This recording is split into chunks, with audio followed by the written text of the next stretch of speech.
சென்னை ராணுவ பயிற்சி பள்ளியில் பயிற்சி முடித்த 269 வீரர்கள் அதிகாரிகளாக பொறுப்பேற்கும் நிறைவு விழா இன்று நடைபெற்றது. பயிற்சி முடித்த அதிகாரிகள் ஒருவருக்கொருவர் வாழ்த்துக்களை பரிமாறிக்கொண்டனர். அவர்களது குடும்பத்தினரும் மகிழ்ச்சி தெரிவித்தனர். இதுகுறித்து அங்கிருந்து எமது செய்தியாளர் லாவணி அளித்த கூடுதல் தகவல்களை தற்போது பார்க்கலாம்.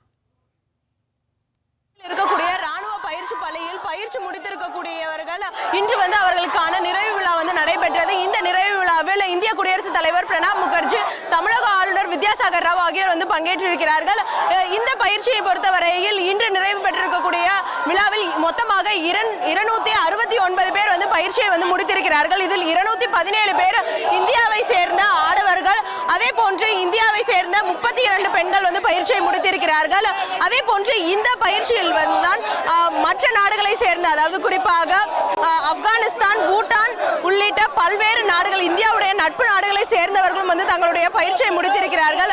இந்த பயிற்சி விழாவில் பங்கேற்ற இந்திய குடியரசுத் தலைவர் பிரணாப் முகர்ஜி, இந்தியா கடும் நெருக்கடிகளை சந்தித்து வருகிறது, எல்லைகளில் அதிக அளவு பிரச்சனை இருக்கிறது, எனவே ராணுவ வீரர்களுக்கு பல்வேறு பொறுப்புகள் இருக்கிறது, அதனை உணர்ந்து அவர்கள் நடக்க வேண்டும் என்றும், இந்தியாவை பாதுகாப்பான நாடாக மாற்றுவதற்கு இவர்களுடைய பங்கு மிக முக்கியம் என்றும் குறிப்பிட்டிருந்தார்.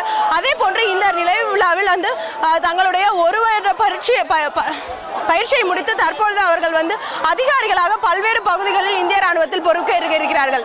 ஒளிப்பதிவாளர் பிரகாஷுடன் லாவண்யா, நியூஸ் 7 தமிழ், சென்னை.